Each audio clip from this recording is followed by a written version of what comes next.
The Lagos State Agency for Mass Education has organized the 2026 Stakeholders Forum on Mass Literacy as part of efforts to strengthen adult education and promote inclusive social and economic development across the state. The annual forum, themed Consolidating Adult Literacy Gains for Inclusive Social and Economic Development, brought together education stakeholders, scholars, and development partners to discuss strategies for advancing mass literacy programs in the state. It has increased the labor force. Many people are now, because they are able to read and write now, they know how to go about their basic activities. You can see those women who are now literate. You can read that. They now use POS. If you go to the market and say POS. It's one of the advantages of adult literacy. As well too, in some areas, those adults who have been able to read and write now, they know their differences in the society. They participate. We need to be functionally literate. Functionally literate will make you to have to be an active participant in the society. If you have a skill, you'll be able to eat. So the skill will put something on your table. So our people must be functionally literate. Ability to be able to read and write and compute basic numeracy, and having a special skill that can earn you income. So why are we here? We just want to understand the concept of ìlera ọkàn wa, jẹ́ kí ọpọlọ yìí náà tí ó bá pé àti sùúrù. Ẹni tó kọlù ẹ̀ bá pé lórí ẹgbẹ́ títí ló máa mọ̀ nǹkan tó ń ṣe. What are the things that we want to be doing every day? Because we know that we struggle when it comes to all these general well-being. And it is very, very important for every one of us to know that we need to know. I know we are struggling, but the basic fact is that how do you live your life?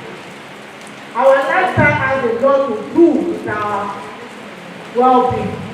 Speaking at the event, officials of the agency stressed the need for stakeholders to align efforts towards ensuring that adult learners are not left behind in a rapidly changing society.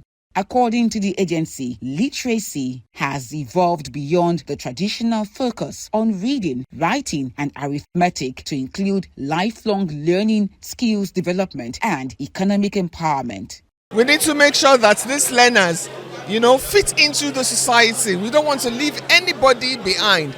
That is the essence of bringing in different stakeholders in mass literacy in Lagos State today to discuss how can we consolidate on the gains that we have in Lagos State. Years back, we were 80-something%, but right now, we are 96.3% literacy rates in Lagos State. And so we need to consolidate on that gain. And that is exactly what we have done now. We've moved past the era where literacy is all about maths and English. Literacy is all about lifelong learning. We need to learn, relearn, and unlearn. Yeah, Lagos State government is doing wonderful well, because if not for their backup, we shouldn't have been in this level. So I give kudos to the Lagos State government and the Governor Babajide Sanwo-Olu for supporting agency to make sure we move forward and increase our stipend at all the time. We have to make use of the facilities that we have around us, especially when it comes to technology, to include it in our teaching of our adult learners. Then we should make use of it for ourselves too, in order to facilitate the social economic development in our areas and our community at large. I'm so delighted to see the number of people that turn up for the program. Though it's an annual thing, but at least we have never had it so large like this. We thank God for everything. And then we want to give thanks to Mr. Governor, Mr. Babajide Olushola Sanwo-Olu. In fact, he's really trying. When it comes to mass education, he's really trying. The agency reaffirmed its commitment to strengthening partnerships and expanding literacy programs aimed at improving the lives of residents across the state.